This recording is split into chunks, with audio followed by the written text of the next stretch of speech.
Баршаңызға сәлем. Бүгін сіздерге ешкі сүтін балаға беруге болады ма деген сұраққа жауап бермекшімін. Осы сұраққа келгенде көп аналар ешкі сүтінің құрамы ана сүтіне ұқсайды деп балаларға беруге болады деп жатады.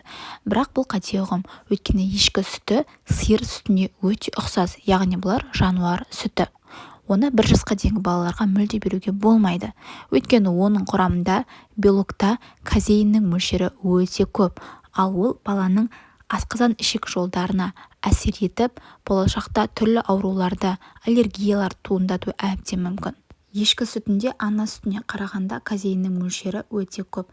Сонымен қатар ол өте майлы, өйткені оның құрамында майды ыдырататын фермент, яғни липаза ферменті жоқ болуынан. Сондықтан да ол бауырға, ұйқы безге, ішекке күш түсіреді.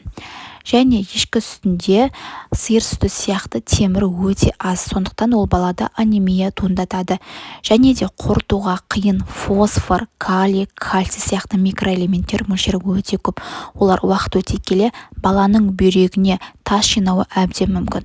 Сондықтан да 1 жасқа дейінгі балаларға ешкі сүтін беруге болмайды. Ал 1 жастан кейінгі балаларға тек күніне 200 мл, яғни 1 стакан беруге болады.